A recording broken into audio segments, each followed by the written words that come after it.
here's what we're doing today. I know you're kind of thrown off by this whole scenery. There's a rhyme or reason to it. We're going to be drawing some pictures. We're going to be doing some more geometry sketches today. So I thought in your groups would be kind of nice. Now, we do have homework due today. Can I borrow this? Yeah. We have homework due today. So if you'd like to turn in, like right now we have a little bit of downtime, you can put it in the back basket or the front basket. Make sure your name's on it. Now, if you want to turn it in a little bit later, like before the end of class, it's fine because I know some of you are waiting. Just get it in before you walk out of this room, if that makes sense to you, okay? I want this, so if you want to turn it in, I'll take it if you're done. Yeah, go for it. All right, so put it in the front or back basket. Don't mind. Kind of make it work for you, okay? All right, okay. You need your notes out, so if you're on that move or you're going to put your homework whatever spot, get out your notes. You can pretty much put everything down below you. You won't need anything else other than your notes today. I'll provide you everything else that you'll need today. We are not going to get homework today. You've got a nice free day off tonight. For me, we just had homework that was due. But we are going to do an activity today, which you will have to turn in. So that'll be a part of the paper I will hand you out here in a minute. This is just your notes. You can keep it in your notebook. Okay, there's lots of stuff. Camera is going, just so you're not thrown off by that. I'll try to post it tonight. I think yesterday's video, I think it's still being posted. I don't think it's there, but you will be able to eventually see it before the end of the school day. I think all the notes are there, just the video's not posted yet. Still going to YouTube. Okay, so are we good to go? Does everyone have their notes ready to go? Yes, sir. Okay, all right, here we go. First thing we have to do, we have to cover, I want to review some of the words we discussed yesterday. We discussed the word line segment and ray, and that's where we ended, correct? In line. In line, because we discussed all three. Okay, let's start with the line segment one more time. I'm going to just do a quick review, because we're going to have to talk about some of our vocab words here. So if you're over there, you probably can't see the outline. I'll fill it in here in a minute. All right, line segment. What do we know? Somebody rattle it off. What's the definition? Please, just A rattle. geometric figure that contains two endpoints and all points in between. Boom. Two endpoints and all points in between. Let's call this A and B. That's a segment, or a line segment, however you want to say it. All points in between. This is the part we did not discuss yesterday. I can put multiple points in here. How many can I put? 2. As many as I want. Here's the weird thing. Wrap your head around this. In between A and B, the endpoints, there's an infinite number of points. You think about that and you're like, Lord, you just told me yesterday I can literally measure that segment. It has a length, has a start and stopping point. I can measure and tell me how many inches it is. There's an infinite number of points in between the two endpoints. Because it's called a betweenness property. That between any 2 points, there's always a gap between them. No matter how microscopically small. There's always a spot that can go in between 2 dots. So wrap your head around that. It's finite in length. You can measure it. But there's an infinite number of dots between. It's the weirdest thing for your brain to kind of wrap its head around. Okay? Now, when we name the segment, I want the whole segment now. What's the name of it? How do we write it? Please. Line segment AB. Okay. I like how you said it too. You even said it right. Line segment AB. Now, what do I need above it? The line segment. The bar with endpoints, or you can leave the endpoints off, but no arrows. If you put arrows, I count it wrong automatically. That's a segment, right? Now, what if I wrote it like this? Okay, good. I already heard it. So, this is the measurement. It's literally how long it is. So, if I leave the bar off, I'm talking about the physical number. So, this is 8 inches long from here to here. That's what this one represents. It represents the 8 inches. That's when you leave the bar off. If you put the bar on it, you're talking about the actual drawing or sketch of it. There's a clear difference. Now, the book will use them interchangeably, but there is supposed to be that difference between them, so you understand what they're talking about. They're talking about the number, they're talking about the actual physical drawing of it. Questions? Now, does everyone understand that they're, like in this picture I have here, there's multiple segments connected. You can see them. I can measure each one separately. They're just little tiny parts of all the 8 inches. Now, that's a part of the new thing we have to talk about today. That's the part we did not get to yesterday. You can see it up there. You're over there. Sorry, you can't see it. It's called segment addition. That's one of our new properties. I'll write that down up here. Segment addition postulates. I'll explain that word I just used here in a second.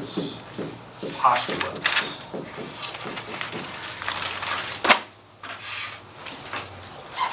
It is a major property in geometry. The word postulate I'll explain. Segment addition postulates.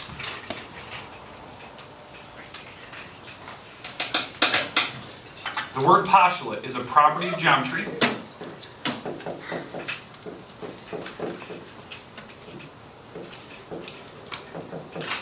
Property of geometry. Now, here's what a postulate means.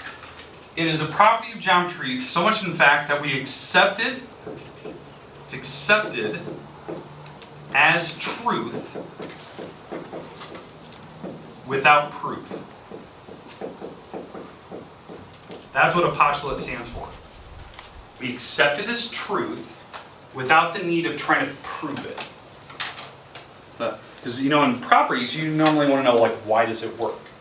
We accept these without proof. Now, most people can hear me say that out loud, but until you actually experience that mental, like, oh, that's what you actually mean, like, understand what the word postulate means, you just don't get it. So here's the idea. Here's my example of explaining the word postulate to somebody. That's something that we accept as truth without proving it. Think about this out loud, and I'll ask you for feedback. Think about, what is 1 plus 2? Say it out loud. 3. Prove it. Yeah, now you're thinking, like, you're holding up fingers like, okay, 1 and 2, well, that's 3, right? Prove to somebody. Well, the only thing you can explain to somebody is, like, we memorized at some point the word that represents these 3 objects. That's 1 and this is 2. You can't prove it. It's just something we've memorized. It's just a word you've learned since elementary days. That's what a postulate is. It's so inherently simple, you can't prove it. We just go, duh, it just works, right? Now, not every property is going to be that postulate, right? It's not going to be that thing that we accept. We'll have to show why it works in every case. But this one is just so inherently simple, it's almost borderline impossible to explain how it could work any other way. So, here's the idea. I'm going to draw that same picture I had up here, but I'm not going to put all the dots on. Okay, you agree that that's a segment? Start and stop. Okay, let's call it A to B, the same as I have over there. I'm going to put C, the point C, somewhere in between. Here's C. Now, is that in the middle? No. Not half. It doesn't even look like it. It's just somewhere in between. So, here's the idea. Here's how segment addition works. This is one segment. Okay, you see it. I'm going to take AC, the segment, A to C. I'm going to add it to the segment C to B. Small stick, right? AC, BC. If I add them together, what do you get? You said it right. You get the entire stick A to B. Does everyone understand why that's like common sense? This plus this makes the whole stick in front of you. Can you explain it? Just that. Like, I don't know how other ways to explain it. You can add 2 small sticks together, and it makes the entire stick together, right? Now, you're probably thinking, okay, why are we talking about it? Like, that seems dumb. Well, obviously, at some point, we have to introduce algebra into geometry, right? So one of the problems we'll eventually get is something like this. It'll say, this is 3x, right? This is 6, and this whole thing is 36. So the question to you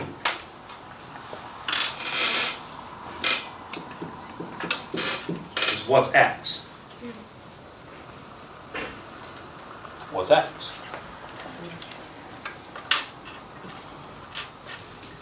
So here's the idea. On that picture, what are my 2 small parts? 3x and 6. I'm going to add those together. What do you get when you add the 2 small parts together? The big 36, right? Does everyone see that? Then we solve. Because what does that look like to you now?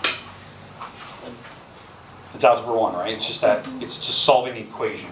Now, this is the part that from the other class that I put this on the board and they're like, oh my god, I've never seen that before. And it was like, it threw me for a loop. Okay, so this is algebra. Everyone's seen this. You did a lot of this in algebra. Maybe you're not good at it, proficient at it, but you've at least seen that. You've seen an equation like that. How many people have actually seen this, though, written out on the board like this? No one's seen that little acronym? You've probably seen it written backwards, right? PEMDAS, you've seen that. PEMDAS is what you do for an expression. No equal signs. You take a math problem, you simplify it as far as you can. But this is backwards. It's SADMAP, right? You only do SADMAP, this like acronym, when you're trying to solve an equation. Something with an equal sign. You agree that my problem has an equal sign. So the order of operations backwards. You add and subtract first, and once you're all done with adding and subtracting, then you move on to multiplying and dividing. Then you do exponents and parentheses. But it's you go through the order backwards, right? Some people, I always find it funny, like some people have never seen that before. This way I was taught like algebra back in like 5th and 6th grade. So you want to add and subtract first. So I want to get the x by itself. So what's the thing I need to add or subtract first? The 6, right? Let's subtract the 6 across. So I am following the rule, right? I'm subtracting or adding first. Well, I just did that part. So I subtract the 6, I'm left with 30. That's good, that's gone. Now, what's the next step I need to do? Divide. Multiply or divide, I need to divide, right? I need to divide by 3. So, did the division, that's gone, x is 10. Done, I don't need to do anything further. It's one of those things, like, once you see, you're like, okay, that makes sense. Like, now I understand why they gave us PEMDAS in the first place, and why there's SADMAP, like, because they're going off of each other. They're just opposite operations. Okay, how many people have actually seen that, though? Like, honestly. God, that throws me for a loop, no one's ever seen it. Alright, anyway, do we feel comfortable with segments? Do we understand that what the shape looks like? How to do a little bit of algebra maybe with it if you have to? Maybe this is the part that you don't like. We can fix that. I can help you with that. But hopefully that would make it easier for you to understand. Okay, let's move on. We got to talk about array now. We got a couple things we have to get to still. Okay, we talked about array yesterday, so get out if you have your notes, kind of look back at it.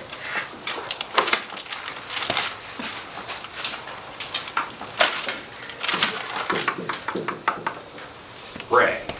So let me rattle it off. What do you got? It's definite. A geometric figure that contains one endpoint and continues in one direction without limit. One endpoint. Continues in one direction without limit. Okay, so let's call this, I don't know, call this E, F, G, and we keep going and going and going. All right, I can do as many as I want. Can I measure that? No. No, it has an arrow, right? It's infinite length. Now, don't get me wrong. I could go up here and measure individual segments. Like I could measure this segment, maybe that's 3 inches. And this one's maybe 3.5. Like I could go measure individual parts, but the whole thing is unknown. I can't measure the whole array. It's infinite in length. Now, how do I name it though? That's the part we got yesterday. Please.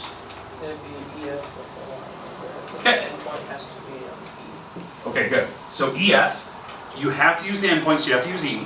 The dot has to be above E, because the dot is above E here. You have to use that endpoint. And then you just pick the letter down the road, and you just draw the arrow towards that letter. Any other letter.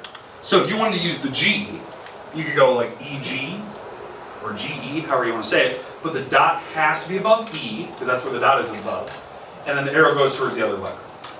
Does that make sense? It's the number one thing people mess up on my first test, is the ray.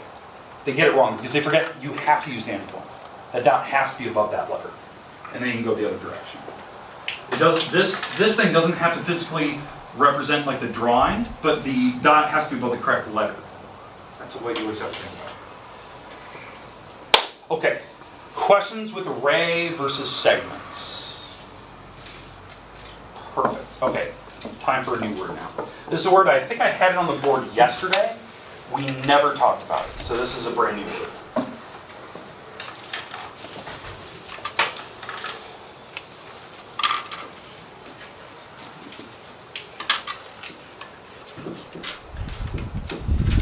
Okay, you probably recognize this word. Some of you probably have this in your vocabulary. The word congruent.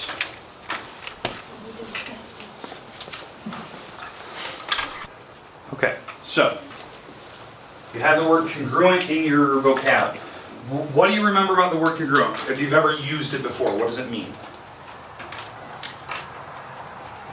Two things that are congruent to each other. What are they? Parallel. Not parallel. Close. There could be a part of parallel that could be there. But that's not exactly the word I'm looking for. Thinking too hard about it. Two things that are congruent to each other.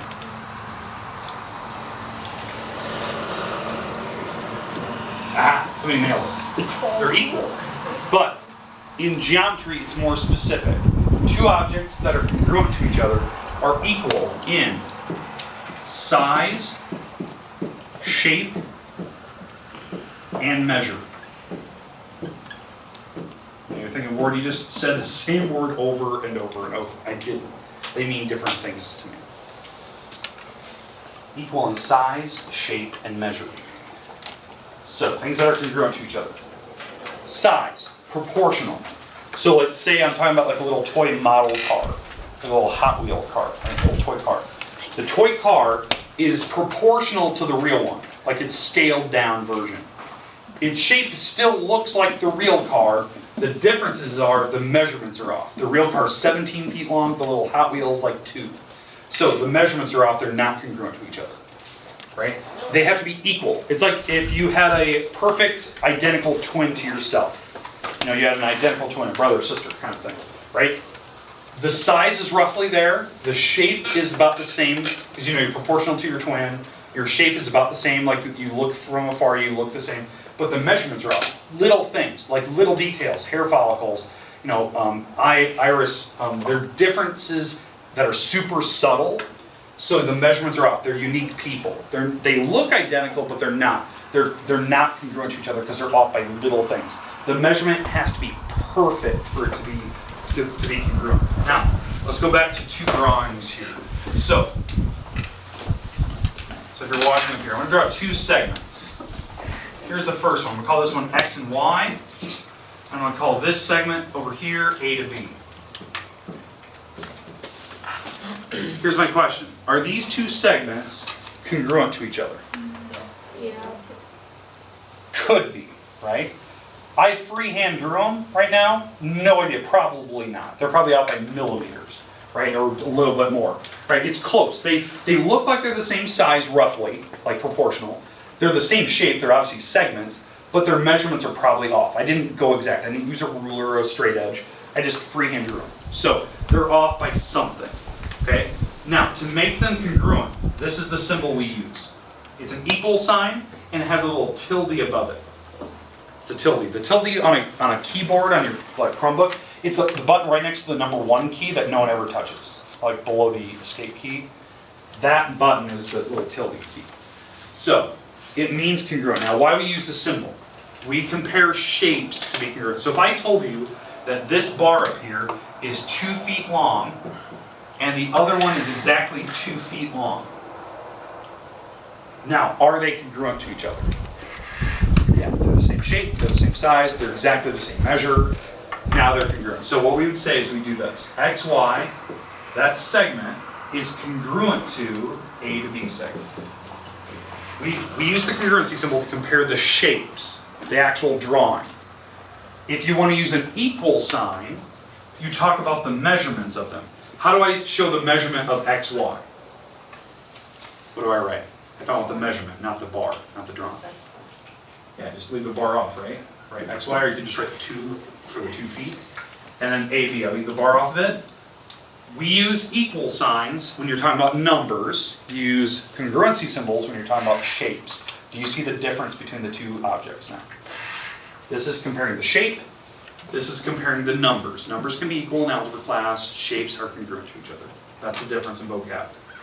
Now, why bring this up? They're going to start using this symbol everywhere in your textbook from now on. When two shapes are equal, they're congruent to each other. We're going to use that symbol so you know what it means. Now, if they don't have the 2 feet mark, because not every time in the book will they ever mark everything out by in terms of length. So this is something they can do. So if you've drawn these in your notes, here's something I want you to mark. I want you to put a little dash mark in those drawings. That dash mark does not have to be the perfect center, because I don't know where the center is. But if you ever see in your textbook where 2 different bars on a picture, maybe there are 2 walls, are marked like that, that means they're congruent to each other. This symbol literally is telling me, by just glancing at the picture, that they're supposed to be the exact same size. They just don't need to mark the length of it. Does that make sense what that little hash mark means? You'll see that a lot. That means they're congruent to each other. You don't need to measure. Even if they look terrible, they're supposed to be equal. Okay, questions, comments, concerns about any of the words I've talked about up to this point? Perfect, all right, so here's what I want you to do. Take your notebook, take everything off your desk, put it below you, except for your pencil. I'm gonna provide you paper here in a second, because we're gonna do some drawings. I got the job. Now, when I hand you this piece of paper, you're gonna put your name on it, because we are gonna turn this in here in a second, that you're gonna get points for doing this today. It's gonna go in the grade book.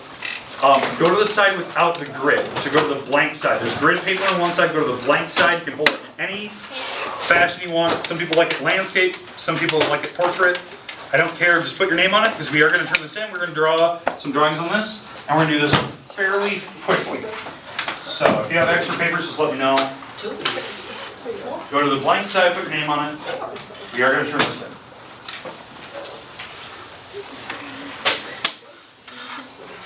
I don't know, there's one, two.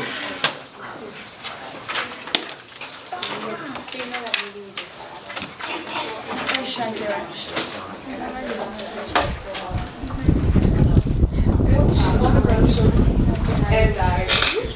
Okay, does everyone have a piece of paper? Everyone's got their pencil, their writing utensil. Okay, name on it, all that good stuff.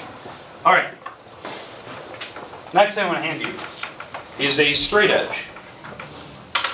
So everyone in this room is going to get a straight edge. Okay, there's two sides of it. There is a metric system, which goes to 30. There is a US customary system, which is inches, goes to 12. I'd like you to be on the inches side. So flip that so it's on the ruler side that says 12. Yeah, these are marked by Mr. God, and they're habitual rulers. Rob God.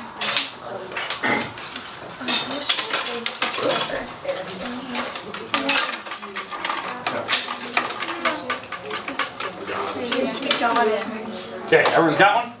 Okay, does everyone have the inches side where it says 12? Yes. Okay, here's what I'd like you to do. On your paper, I would like you to draw a line segment. That is exactly 4 inches long. You put it anywhere you want. So you can hold that paper any way you want, but draw it, label it. Let's call it A to B. 4 inches long exactly. Do not even be a hair off. 4 inches. Label it. Yep, use inches. A to B. 1 to 5 is still 4 inches exactly. Now, obviously mine is drawn way out of scale, because I'm not going to draw 4 inches on the board. You'd hardly see it from where you're sitting. Now, just to prove the point. Is that a chainsaw? Is that a motorcycle? Alright. Alright, here's what I'd like you to do. Once you have your drawing, hand your paper to your neighbor, like any of your neighbors next to you. I want them to measure to make sure it's 4 inches. If it's off, mark it. Because I want you to be exact, because this is what I would do on your test or a homework. I would literally measure it, and if it's off by 1 single mark, I count it wrong. I am very particular on exactness. 4 inches. Measure it. Really short. Oh, I was measuring. Did it get to that first mark? It's like right off by, it's on the dot. If it's off by if it's off by a mark, I count it. You have to start at 0. So this is something we gotta talk about. That's why we're doing it. What? The ruler's. You're not going to the end. You're starting with zeros at going to 4. That's okay, it's the first Okay. half. Hey, bring it back. Now there's rhyme or reason by Madness. Why I brought this up? Why I want to learn exactness from it. Because the problem is when you guys start drawing, you've already had a question, right? Where do you start the drawing? Because on the ruler, if you've never, used one of these old school wood rulers before, it doesn't start at the end. The ruler itself, like the actual measurement, starts indented. The reason why, it's made of wood, it will deteriorate, it will chip off. They want you to at least have some time when you have the full entire ruler. You have to start at 0. Then you count up to 4. 1, 2, 3, and 4. Okay, if that makes sense to you. Okay? Now, here's the idea. This is the part that most people are not comfortable with, because if you have not taken drafting or you never had to use a ruler, because some people don't, that's not something that you use every day, they're not comfortable with the markers on a ruler. So if I asked you to draw 3 3/8, I'd probably have a bunch of people go, oh my God, I have no idea what to do there. So here's the idea. On a ruler, this is the easiest way I can explain a ruler to somebody. Between like, let's say 3 and 4, there's a big mark in the middle of it. What is that marker? Half. Now, does anyone know why it's half? It's in between. Okay, and most people say it's halfway. It's the first marker out of 2 big markers. That's what it is. It's literally the first big mark out of 2 big markers. This one is the second big marker out of 2 markers. That's why they count it 1 out of 2, half. The next one, if I go down to the next size, what is it? 1/4 and 3/4. 1/4 and 3/4. 1 out of 4. This is 2 out of 4. This is 3 out of 4. This is 4 out of 4. It's counting how many marks there are before you get to that next major mark. That's why most people never put 2 out of 4. They'll never put 4 out of 4. They just go, this is 1 out of 4, 3 out of 4. Here's the easiest way I can explain a ruler. The bottom numbers are always evens. The top numbers are always odds. Easiest way to explain it to somebody. So now when we go down to the next marker, this is 1/8. This is 3/8. This is 5/8. This is 7/8. The top numbers are always odds. The bottom numbers are always evens. 1 out of 8, 2 out of 8, 3 out of 8, 4 out of 8, 5 out of 8, 6 out of 8, 7 out of 8, 8 out of 8. Then we go to the next marker, it'd be by 16ths. I believe yours go to the 16ths, right? Yeah, I don't know. they 16. Okay. Now, if you ever go to an architectural college or anything like you're in the math, I had to have an architectural ruler. These go to 30 seconds. It's really small. 30 seconds, they're in between the 16ths, like really tiny, super exact. So, I want you getting familiar with the ruler so you're not like always like, oh my God, what marker am I on? You can find half, you can find fourth, you can find eighth, and you can count from there and figure out which marker you're on. Okay, does that make sense? The easiest way I can break it down a ruler to you. Okay, turn the ruler over. Let's go to the centimeter side. We're going to draw another line. Put it somewhere else on your paper. I want you to draw a 15 centimeter line somewhere. Let's call it end to end. 15 centimeter line. So now using the metric side. End to end.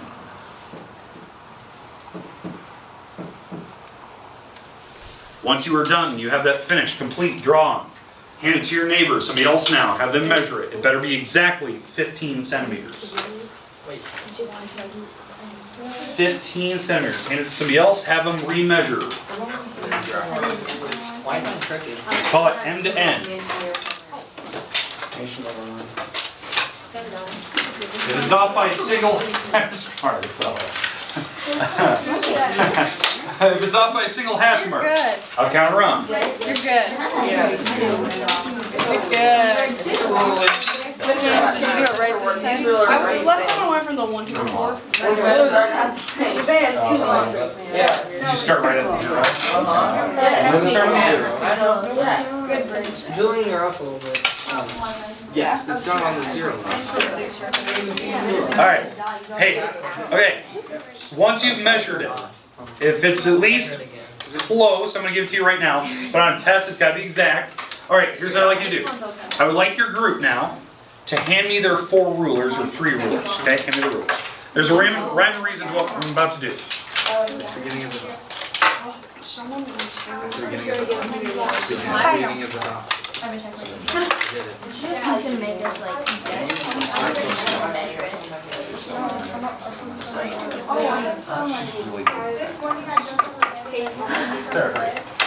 Yeah. One of my offices. I did too. I closed my eyes. That's Oh yeah, are you okay? Still girl that way? Alright, take them. Those 4. Okay. Alright, hey, you paying attention? Okay, you only got a little bit left here? Okay, here's the idea. Now, assuming that you do not have rulers or anything in your bags or in your like folders and stuff, I don't want you to pull out any tools here. If I asked you to make an exact copy of that 4-inch line somewhere else in your paper without grabbing your neighbor's paper, without grabbing a separate tool, without folding papers in weird ways, Could we do it? Yes. We could probably find some way, maybe a desk or some mark, but the problem is, right now we wouldn't be able to, because I took your straight edges away. It's nice and convenient, we can measure with a ruler. But we've already found an instance where some people are drawing exact, some of the rulers are off a little bit. Just a hair, just a millimeter, like off by a single dot. But they're off, right? It's printed on wood, it's not exact science, right? It's burned into wood. So here's the idea. We have a different tool that we can use other than straight edges. Okay? It's a geometrical compass. Now, a compass looks like this. Most people will recognize it from like an arts class and they're like, oh, I just want to draw circles all day. That is not the purpose of this tool. Like a lot of people are like, oh, I can draw circles. Yeah, not what it's for. The compass itself has two ends. There's the pike, the metal pointy end that will give you tetanus basically, and then the graphite end, which is the lead. Now, to open it up, you have a little cog in the center. All you do is spin it. You don't pull the T-bar. You don't pull it apart. You just turn the cog. It opens it up.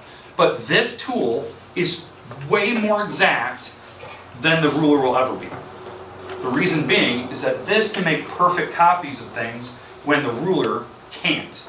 Because rulers, if you saw those rulers, they're off a little bit. There's gaps between the marks. This thing will be exact every single time on your drawing, as long as the graphite is sharp, okay? So what we're gonna do is we're gonna learn how to copy a 4-inch line somewhere else in your paper, only using this and no straight edge, no ruler. So here's how you do it. So watch me up here, because you're about to get this here in a second. So what you do, number one, you need a line that is clearly bigger than the 4-inch line.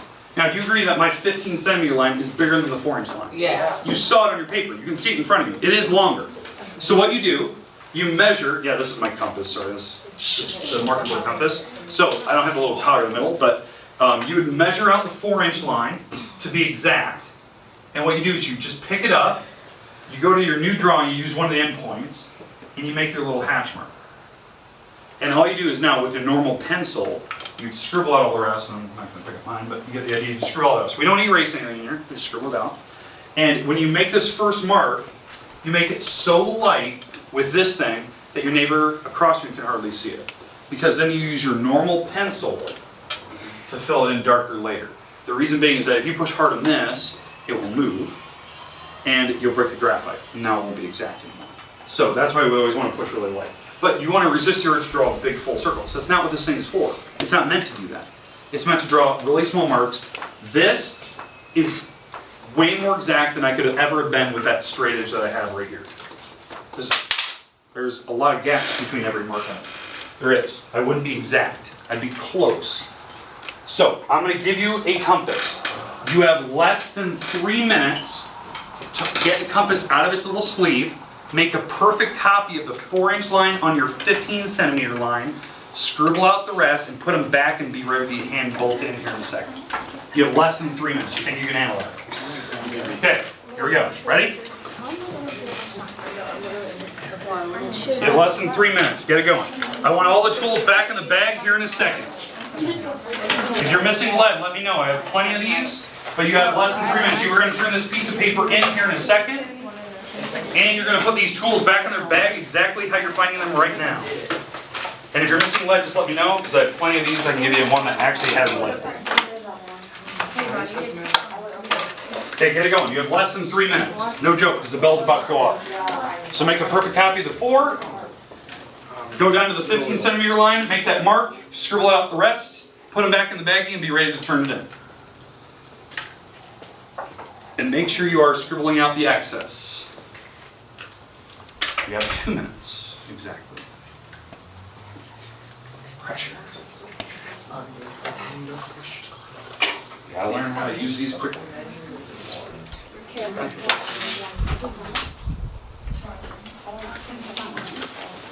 Yeah, but you have to do it on this.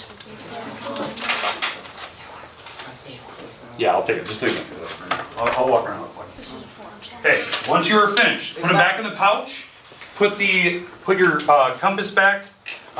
Stack the papers in the middle of the desk. Make sure your name's on your piece of paper because you're going to get points for this today. It's your first construction out of like 14 we're going to do throughout the year. This is the easiest one.